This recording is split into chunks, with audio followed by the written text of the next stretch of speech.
Hoje é dia 11 de outubro de 2024 e eu não sei direito o que é Docker. Pronto, falei, tô leve. Muitos de vocês pensam que, tipo, porque eu faço meus vídeos aqui, eu sou um gênio absoluto que entende de tudo. Porque, bom, nos vídeos que eu faço, né, eu definitivamente sei de tudo aquilo que eu tô falando no vídeo. Mas deixa eu te contar um segredo. O segredo do avião com o catapora, do Survivorship Bias. Todo vídeo que você tá vendo é sobre algo que eu conscientemente estudei, que eu conscientemente entendi, que eu fiz um script, que eu planejei, que eu testei, que eu vi se funcionava, que não funcionava, e que eu trouxe aqui para apresentar. Nos últimos anos, eu tenho conscientemente identificado lacunas no meu conhecimento e focando nela como pontos de melhora porque eu quero ser a pessoa que consegue substituir um departamento inteiro de TI. Não interessa o motivo de por que eu quero fazer isso, né? Talvez eu queira por uma questão de ego, talvez eu queira porque em algum momento eu me vejo fundando minha empresa, mas enfim, eu quero ser essa pessoa. Uma das lacunas atuais no meu conhecimento é Docker. Então vamos fazer o seguinte, agora, tá? 11 de outubro, eu vou te explicar como eu entendo sobre Docker, porque assim, eu falei que eu não sei o que é Docker, mas eu entendo mais ou menos, eu entendo por cima. Eu vou passar um tempo estudando Docker e o resto do vídeo vai ser depois que eu já estudei, pra eu te mostrar essa diferença do como eu vejo o Docker hoje pro como eu vejo o Docker depois que eu passei uma semana, não sei quanto tempo que eu vou ter que estudar isso aqui. Então vamos lá, tá pronto? Eu sei mais ou menos o que é Docker e eu sei mais ou menos o problema que ele veio pra resolver. Docker vem pra resolver o problema de funcionar na minha máquina, que é o dev faz o aplicativo ali, né? Ele sobe pro servidor e o servidor começa a dar pau e ninguém entende por que começa a dar pau. A ideia do Docker é você shippar, é você entregar pro servidor basicamente um ambiente igual ao ambiente que o dev está utilizando para rodar aquela aplicação. Né? Na máquina local dele é para rodar de uma maneira e no servidor é para rodar da mesma maneira. Se tudo funcionar no seu pipeline do Docker, é isso que é para acontecer. Essa é a minha visão, tá? Como que isso vai acontecer? Ele vai pegar isso aí que você fez, pegar esse software que você fez, tem um bagulho chamado Dockerfile, que eu não sei direito como é que funciona, e aí ele vai criar uma tal imagem, não sei direito o que é essa imagem. E essa imagem aqui é o que você vai jogar lá no servidor, né? Então você cria a imagem no seu PC usando a tal da Dockerfile. Essa imagem em algum momento chega no servidor e ela vai rodar num bagulhete chamado container. Aí dentro do container, dentro do servidor, tem a tal imagem lá rodando bonitinho com o seu software. E essa imagem dentro desse container é para ser a mesma imagem na máquina do dev, né? É para ser o mesmo ambiente enfim, que roda o negócio do dev. Então, em teoria, né, se tudo der certo, se essa imagem aqui funcionar nessa máquina, essa imagem aí vai funcionar também no servidor. É assim que eu entendo como que é Docker, né? Agora, o que especificamente é uma imagem? Não sei, vou ver e te aviso. Esse tal container aqui, esse tal ambiente, o que é isso? Como é que funciona? É Linux? É sempre Linux? Se a imagem, se o dev usou Linux, só vai rodar em Linux? Não sei também, não faço a menor ideia. De novo, vou ter que ver essas coisas aí, eu te aviso depois. E, tipo assim, se alguém apontasse uma arma pra minha cabeça e me obrigasse a subir uma EC2 na AWS, né, subir um server na AWS e usar uma imagem que eu criei na minha máquina com Docker e puxar essa mesma máquina lá da EC2 na AWS, eu tenho certeza que em um dia eu conseguiria fazer isso, tá? Com a ajuda da internet, chat GPT, mas eu não entendo nada do que tá acontecendo, eu não entenderia direito o que é uma Dockerfile, o que é uma imagem, como é que a imagem chega lá no container, como é que o container roda, por que as coisas funcionam do jeito que elas funcionam. E é isso, esse é meu entendimento hoje sobre Docker. Vamos cortar, vamos pra daqui um tempo, quando eu de fato entender o que é Docker, aí eu te explico de novo. Tchau! Hoje é dia 29 de outubro, né? Se passou mais de 2 semanas aí desde que eu gravei a primeira parte desse vídeo. E vamos lá, eu estudei sobre o Docker, eu fiz várias outras coisas, mas eu consigo explicar Docker agora com maior conhecimento, com maior clareza. Temos 3 partes de Docker e temos várias outras coisas além do Docker básico, né? Que é um produto, na verdade, extremamente complexo e bastante grande, tem muita coisa que envolve Docker. Mas vamos lá, as 3 etapas principais, as 3 coisas principais que existem aqui no Docker, né? Não sei se a gente fala que são etapas, se são objetivos. Build, ship e run. Construir, né? Distribuir e rodar. Um container de Docker, vou imaginar aqui um containerzinho, né? Isso aqui é um container. Esse container, essa ideia de Docker, ela ficou tão popular, mas tão popular que hoje em dia ela é um padrão, conhecida como OCI Image Standard. Então isso aqui, né, já está padronizado e você pode... Tem diversas implementações disso daqui, né? Enfim, mas vamos começar pelo começo, vamos começar pelo tal do build. A gente está interessado aqui em build. O build geralmente vai partir de uma Dockerfile. O que é uma Dockerfile? Ela é uma especificação técnica de tudo que a gente precisa para rodar aquela imagem. Então eu vou pegar aqui um exemplozinho que eu criei, né? A nossa Dockerfile, ela vai descrever como gerar essa imagem. Ela tem aqui o from Python 3.10 Slim. Esse from aqui, ela vem de uma imagem original. Esse from aqui geralmente vai estar especificado, né, em cima de qual imagem que a gente vai construir. Eu poderia ter aqui em cima de um Ubuntu sem nada adicionado, ou eu poderia ter aqui em cima de uma aplicação de uma Nginx que roda em cima de Alpine, que é uma distribuição de Unix. Enfim, esse from é a imagem base, é o layer base que o conjunto de layers base que a gente vai usar para constituir nossa aplicação. E aqui embaixo, né, tudo depois do from, são um set de instruções, de coisas para se fazer. Aqui esse work directory, eu tô setando o meu working directory, é o meu diretório onde eu vou fazer as coisas. Tô copiando o arquivo main.py, tô copiando o arquivo requirements.txt, tô rodando um pip install requirements. Isso daqui, né, esse pip install requirements só vai funcionar porque a minha imagem base, ela é essa Python 3.10 Slim. Se a minha imagem base fosse um Ubuntu cru, assim, eu provavelmente ia ter que instalar o Python antes, entendeu? E aqui um CMDzinho, né, pra rodar o meu Unicorn, rodar o appzinho e tal.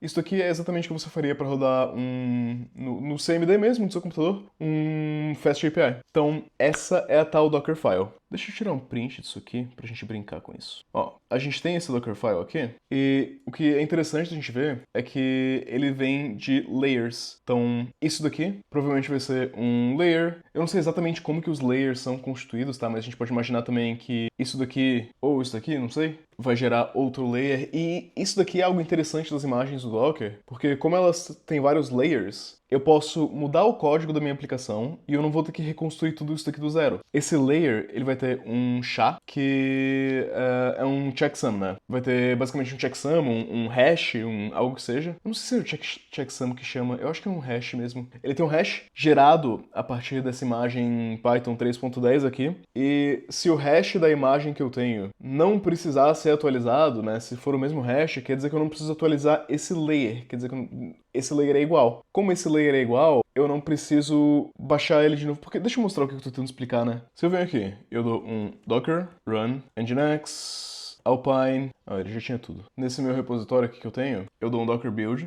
e a gente pode olhar, por exemplo, que ele tá dizendo aqui, ó, esse from, ele vai começar dessa imagem aqui, que tem esse SHA-256 aqui, e a partir desse SHA, ele consegue identificar se a imagem que eu tô usando, ela foi updated, né, ela foi atualizada ou não. E eu consigo olhar aqui, que isso aqui tá cached, esse comando aqui tá cached também, isso aqui tá cached, isso aqui tá tudo cached, e quando eu vou buildar a minha aplicação, eu não preciso reconstruir nada, porque eu não mudei nada. Então, se eu pego minha aplicação aqui, por exemplo, e eu mudo qualquer coisa aqui, e-mails, eu vou adicionar um S a mais, eu vou salvar a minha aplicação, e eu vou dar um build de novo na imagem, ele viu que tava tudo cacheado até esse working directory aqui, só que quando eu copiei o main.py, isso aqui não tava em cache, isso aqui precisou ser executado de fato. Então, o fato dos layers de uma imagem do Docker terem esse hash aqui é muito bacana, porque a gente só precisa executar aquilo que de fato mudou. Aquilo que não mudou não precisa ser construído novamente, né? Enfim, voltando aqui para nossa imagem, esse from aqui em cima, essa parte daqui, ela vai buscar essa imagem de Python em algum lugar. Talvez a gente já tenha essa imagem na máquina, talvez não. Provavelmente ela vai ser buscada do Docker Hub, né? A gente tem o Docker Hub, que é o principal local onde essas imagens estão hospedadas, mas a Amazon tem a própria implementação dela disso aqui. Você pode criar o seu próprio também, não tem nenhum problema nisso. Desde que você implemente aqui o tal CI Image Standard, né? E o legal disso daqui, novamente, né, é porque se eu tenho algo especificado na minha máquina, por exemplo, esse Python 3.10 Slim, e você tem esse Python 3.10 Slim especificado, baixado na sua máquina também, né? Se os hashes das imagens, da imagem que eu tenho e da imagem que você tem, são o mesmo hash, quando você for executar a minha aplicação, quando você for puxar ela do Docker Hub, esse layer, essa parte da imagem, não vai precisar ser baixada novamente, ela já existe na sua máquina. Isso é bem bacana. E isso é uma das grandes forças do Docker. Esse mecanismo de caching, ele é extremamente forte porque, cara, sendo bem sincero, a maioria das aplicações vai ter ali um Nginx rodando, vai ter ali uma imagem de MySQL rodando, ou Postgres, ou o que quer que seja. Você vai ter Ubuntu, alguma variação de Ubuntu, e todas essas coisas que são iguais, elas podem ficar cacheadas. Você não precisa ficar reconstruindo isso daí o tempo todo, né? economiza bastante networking, economiza build time. Quanto mais coisa a gente tiver cacheado, mais rápido vai ser de reconstruir nossa aplicação. Se o que mudar estiver lá embaixo na imagem e todos os layers até lá se manterem os mesmos, a parte de reconstruir isso daí vai ser muito mais rápido. Então tá mais ou menos explicado o que é o build, né? Tradicionalmente a gente vai ter aqui a nossa Dockerfile. Nossa Dockerfile é um set de especificações do que fazer para construir essa imagem. E eu não falei muito da tal imagem em si, mas geralmente uma imagem vai ser um serviço que vai rodar num ambiente que geralmente é Unix, que vai rodar em algo que não é uma VM, tá? Ela vai rodar em um processo, a gente consegue ver que é um processo, não é uma VM, é outra coisa, mas que muita gente diz que é tipo uma VM. E eu sei que é uma explicação ruim, né? Mas imagina o seguinte, tá? Eu tô num Mac, a gente tá vendo isso daqui num Mac agora. Se eu dou aqui um Docker Container Run, deixa eu especificar o port, né? P8080 com 80, Guto Galego, meu usuário, Nginx, te dá um detach também. Eu acho que é assim, não tem um erro. Ah, o port 8080 já tá alocado. O que tá rodando? Docker ls. Não, Docker Container ls. Ah, eu já tenho uma Nginx rodando no 8080. Vamos lá, localhost 8080, welcome to Nginx. É essa imagem minha da Nginx que tá rodando e ouvindo no port 8080, né? Tô rodando ela através do Docker. Ela não está rodando numa VM, ela tá rodando num processo que tem recursos limitados da minha máquina, né? Eu podia especificar o quanto de recursos eu queria alocar para essa Nginx, eu não especifiquei. Então tem algum limite aí que eu não sei qual que é porque eu não especifiquei. E provavelmente se eu der isso daqui, ó, pass aux grep nginx, eu consigo ver aqui o meu processinho rodando na minha máquina. Então é um único processo, não é uma VM, não nada, tá rodando um processo na minha máquina. Vamos falar um pouco de chip, então. Chip, né, a gente falou aqui do Docker Hub, que é o mais popular de todos, mas o GitHub tem, a Amazon tem, enfim, pode rodar teu próprio hub aqui, o teu próprio registry. Parte interessante desse chip, né, é aquilo que eu falei dos chás, dos layers da image. Geralmente, você vai construir a sua imagem, você vai dar ali um build na imagem, você vai publicar essa imagem no registry. Publicar não significa que ela tá pública, tá? Ela tá lá no registry, mas ela pode estar no seu usuário ali privado e ninguém consegue ver ela. Por padrão, salvo engano, elas são privadas mesmo. Não, é óbvio que elas são privadas por padrão, senão ia ser um caos absurdo da quantidade de empresa publicando coisa que não devia. Enfim, por padrão é privado. Depois do tal chip, né, que você dá ali, publica as imagens, você consegue dar pull nas imagens, a gente tem o run. E o run começa a ficar interessante. Tem um negócio chamado a Docker Engine. Docker Engine. Se você, como eu, você já deu ali um Docker Container Run alguma coisa e aí reclamou com você que Docker não estava rodando. Aí você foi pro tutorial, você viu lá pra baixar esse negocinho aqui, né, o Docker Desktop, e deixar isso aqui no seu PC, abrir isso aqui no seu PC efetivamente.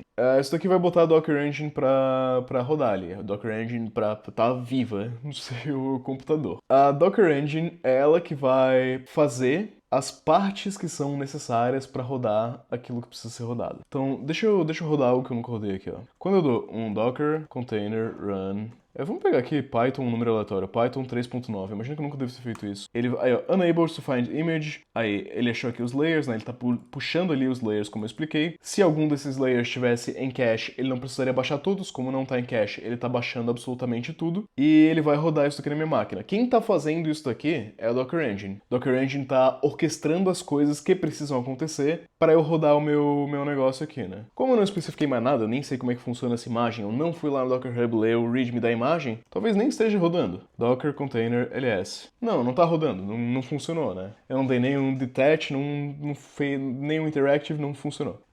Você entendeu o que eu tô falando? Quando você dá um Docker ifnd, detach, quer dizer que vai rodar em background. Quando eu dou um it, é iterativo, ele deixa eu... Ele vai abrir basicamente um CMDzinho ali da imagem pra eu conseguir mexer nas coisas, né? Eu tô simplificando bastante, tá? Se você manja muito de Docker, releva, tentando fazer esse vídeo ficar curto e não vai dar certo. A Docker Engine também tá aqui rodando o meu Nginx Alpine, e esse Nginx Alpine, isso aqui é importante a gente entender, tá separado do meu sistema, tá? Essa Nginx Alpine, ela não tem acesso aos meus arquivos no meu MacBook aqui. Simplesmente não consegue acessar nada. Que não esteja dentro ali do processo, que não esteja especificado, que eu não tenha aberto especificamente para o Docker ter acesso, não tem acesso. Isso é interessante porque quando você tem aqui um servidor, né? Imagina que um server da AWS, né? A sua aplicação, ela não necessariamente está num server seu. Ela pode estar num server com aplicações de outras pessoas, né? Então eu tenho uma pessoa rodando aqui uma aplicaçãozinha de Fast API, né? Eu tenho outra pessoa rodando aqui um nodezão fazer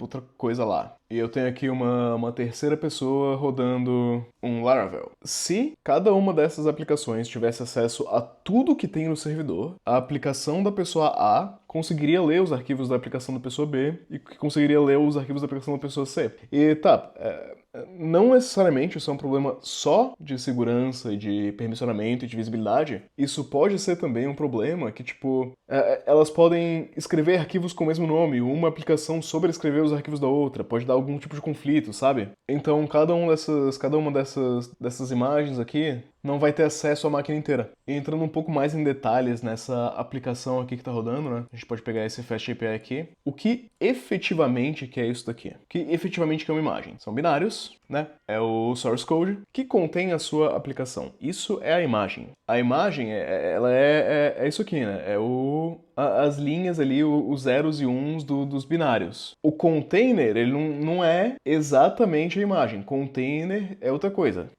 O container é uma instância da imagem. Então a gente pode ter a minha imagem aqui de como constrói a minha aplicação de FastAPI, né? Eu posso ter aqui nesse servidor. E eu posso ter que o meu servidor vai rodar duas instâncias na mesma imagem, né? Eu posso rodar essas duas coisas aqui em paralelo, por diversos motivos. Eu posso querer ter uma certa escalabilidade, porque cada aplicação não consegue lidar com async ou qualquer coisa do tipo. Eu posso ter múltiplos containers rodando um mesmo binário, uma mesma imagem. E tem um negócio aqui que essas imagens, dependendo de como eu buildar elas, né? Agora a gente pode começar a pensar em outras coisas que também envolvem Docker. De novo, Docker envolve muita coisa. Docker é muito grande, muito complexo. A gente pode que essas imagens conversem uma com a outra. Como que a gente faria isso, né? Por default, a gente tem que as imagens vão se conectar no Bridge Network. A Docker Engine tem uma networkzinha ali que eu consigo que as imagens conversem uma com a outra, mas eu também consigo especificar a criação de subnetworks dentro das minhas aplicações ali, né, dos meus containers. Consigo permitir que essas duas instâncias da FastAPI estejam na mesma network. Por padrão é a Bridge Network, tá? Mas eu posso criar uma nova e eu posso especificar que uma terceira aplicação da FastAPI não esteja nessa mesma network. Eu conseguiria mostrar tudo isso aqui, mas ia demorar um pouco, tá? Tem muita coisa pra falar de Docker. A melhor prática em termos de network é a gente criar uma rede para cada aplicação, no sentido... não para cada FastAPI aqui no sentido, para cada aplicação. Supondo que você tenha um software que... exemplo bem acadêmico, um software de videolocadora. Você vai querer que o seu banco de dados, você vai querer que o seu, sei lá, Node.js e o que quer que seja, estejam na mesma network. E se no mesmo servidor você também tiver um software de previsão do tempo, esse outro software de previsão do tempo, é legal ele estar em outra network. Tudo isso dá pra fazer com Docker. Não é muito difícil. Com tudo isso daqui explicado, eu acho que tá entendido, né? O que é o aqui build, ship, run, o que são as imagens mais ou menos, o que são os containers, o que vem do que. Dá pra gente puxar aqui a nossa aplicaçãozinha exemplo. De novo, tá? Intuito puramente acadêmico, isso aqui tá péssimo. O que eu tenho aqui? Eu tenho um main.py, que é uma FastAPI. Essa FastAPI, ela vai ter dois endpoints. Ela vai ter um endpoint post e-mail, que eu vou criar um e-mail no banco de dados, e ela vai ter um endpoint get e-mails também, que eu vou listar os meus e-mails no banco de dados. Isso daqui, se eu quiser pegar esse código aqui, jogar numa AWS e rodar isso na AWS, não vai necessariamente funcionar da mesma maneira, porque eu tô rodando isso aqui num Mac, né?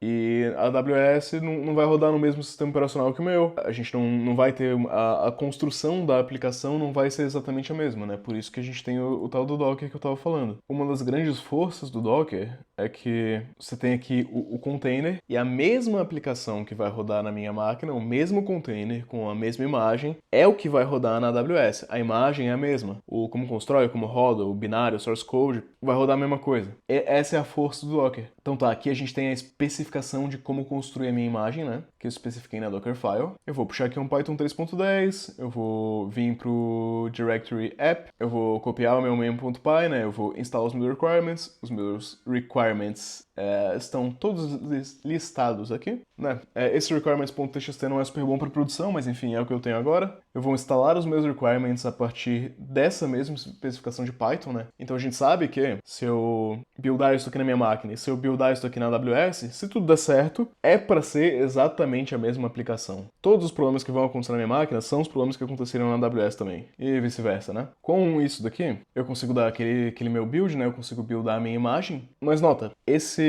isso aqui, eu tô conectando com o banco de dados, né? Eu especifiquei que eu tenho um Postgres tem o password aqui, né? Não importa muito, a porta, o emails database e aonde está sendo criado esse Postgres, né? Eu vou subir a minha aplicação da Fast API, como que isso vai conversar com o meu Postgres? Então, para isso, a gente tem o Docker Compose. E aí eu vou especificar não apenas a minha imagem, né? Nota, eu tenho a imagem especificada aqui na Dockerfile, mas o Docker Compose eu estou especificando o que eu preciso, quais serviços eu vou construir, né? Então aqui, nesse exemplo, eu estou criando 2 serviços. Eu estou criando um serviço de banco de dados, que é o meu Postgresinho aqui, tem um password que não importa, enfim, nada disso é super relevante, né? Os volumes, que é onde eu vou montar esse Postgres para armazenar esses dados. Isso que é importante porque a gente quer ter uma certa persistência, né? Se eu matar esse container e subir ele de novo, eu quero montar ele num volume. E aqui também tem como rodar a minha aplicação da Fast API, né? Se tudo aqui deu certo, eu posso dar esse Docker Compose Up build. Isso aqui vai subir minha aplicação. Vamos ver. Diz que sim, ó. Diz que eu tenho o Unicorn rodando aqui nesse endereço. Aí eu salvei aqui no README também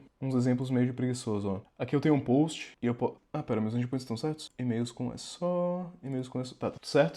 Então vamos criar um e-mail, né? augusto@example.com. A gente vem aqui, a gente vai dar um curl para ver se funciona. Aqui, ó, e-mail successfully added na minha aplicação. Então, teoricamente, adicionou o meu e-mail ao banco de dados. E se eu der esse curl aqui, eu consigo puxar todos os e-mails que estão no banco de dados. Vou dar aqui para puxar e deu certo. Eu tenho aqui um e-mail teste, né, que eu criei antes. O e-mail teste 2 que eu criei antes também. E o e-mail Augusto que eu criei agora. Esse aqui é meio que o poder do Docker, né? Tem muito mais coisa. Tem como a gente melhorar isso daqui bastante, otimizar isso daqui para produção e fazer com que no momento que eu puxe esse repositório para o GitHub, isso vá direto para a AWS de uma maneira inteligente, de uma maneira que puxe as minhas imagens e rode lá. Tem como fazer tudo isso. Mas não, eu não queria deixar esse vídeo muito maior do que já tá uma maçaroca de coisas. Eu falei demais. Mas esse é o poder do Docker. Se você não entendeu onde é que tá rodando o banco de dados, né? Porque aqui na direita, você tá vendo, não tem nenhum arquivo referente ao banco de dados, né? Não tem nada falando de banco de dados aqui. Onde é que tá o tal banco de dados? O banco de dados tá aqui, ó. Docker Container LS. Aqui está meu banco de dados. Postgres 13. O banco de dados, a imagem desse banco foi baixado lá do Docker Hub, né? Eu consigo dar aqui para olhar o processo, né? Então esse processo aqui do Postgres tá rodando na minha máquina, mas eu não precisei instalar o Postgres na minha máquina, não precisei rodar pgadmin ou sei lá o que, nada disso. Quem tá cuidando disso pra mim é a Docker Engine. Eu especifiquei aqui onde que ele monta o volume dos dados e tal, né? Especifiquei o password, etc. Só o que eu tô fazendo é baixando uma imagem pronta do Postgres, rodando essa imagem pronta do Postgres num container na minha máquina. Quem tá lidando com isso é a Docker Engine, que tem um processo rodando esse Postgres. Isso aqui é o incrível do Docker, né? Eu não precisei ficar instalando um monte de coisa na minha máquina, isso aí tá tudo manejado pra mim, tá tudo orquestrado já pra mim, tá tudo pronto pra usar. E essa mesma imagem que eu criei aqui, você consegue replicar exatamente tudo que tá feito aqui a partir das imagens prontas do Docker e do set de instruções para compor esse serviço. Esse é o grande poder. Você consegue transportar o que efetivamente está rodando na minha máquina para todas as outras máquinas para rodar de maneira exatamente igual, independente de como é que está o meu sistema operacional e etc, porque cada container está isoladinho ali. Eu sei, gente, se você entende muito de Docker, eu simplifiquei bastante coisa aqui. É só porque se eu fosse fazer um vídeo explicando cada detalhe, não ia ser um vídeo, ia ser um curso de 20 horas. Porque, né, eu passei 2 semanas estudando Docker e eu ainda não entendo nada, ainda tem muito mais coisa para entender. Eu ainda nem entrei em Kubernetes. Diz aí nos comentários se você tem interesse por esse tipo de assunto, se é pra eu trazer mais vídeo nessa linha, né, de tentar desmistificar algumas coisas e trazer um pouquinho da prática e um overviewzinho pra gente ver como é que funciona. Eu achei bacana esse. Me diz também se você achou um pouco corrido, ou se você achou devagar demais, ou se a explicação tá ruim. A explicação talvez não esteja excelente mesmo, né, mas é porque eu acabei de aprender várias das coisas que eu expliquei aqui. Se você, assim como eu, tinha só uma vaga noção do que era Docker, se precisasse se virar, se conseguisse se virar um pouquinho ali, eu tô bastante feliz de anunciar uma nova parceria que a gente tem no canal agora, que é a Rocketseat. A Rocketseat disponibilizou para mim acesso a toda a plataforma deles. Nessa plataforma tem um catálogo bastante vasto, que engloba muitas linguagens. O que eu achei mais interessante aqui foi, honestamente, IA, Golang e DevOps. E DevOps casa muito bem com o vídeo de agora, né? Porque aqui na formação da Rocket City de DevOps, você vai aprender muita coisa que eu falei sobre o Docker e também muito mais. A gente pode vir aqui, né, olhar aqui os conteúdos e ver aqui os níveis de conteúdo. Tem fundamentos de DevOps, primeiros passos com Docker, né? Infrastructure as a Code, que vai falar aqui de Terraform, que também é bastante utilizado. Enfim, né, só na trilha de DevOps aqui são 153 aulas, é muita coisa. Se você tem interesse, se você acha que a Rocket City pode ser uma plataforma interessante para você, e eu de fato achei uma plataforma bastante interessante, tem muito conteúdo, muita coisa boa, clica ali no link na descrição e dá uma entrada na plataforma, vê o que tem, vê se agrada. E aqui a parceria, sendo super transparente, né, a parceria aqui com a Rocket City não é nada engessada, tá? Eu tô bastante livre, eles disseram pra eu falar o que eu quiser, o que eu penso bem da plataforma. E também se você tiver interesse em algo aqui, né? Supor que você tem interesse em Golang, você quer que eu traga mais conteúdos de Golang, eu posso dar uma estudada por aqui e trazer esses conteúdos pra vocês. Se quiser mais conteúdos de IA também, comenta aí que eu também posso trazer.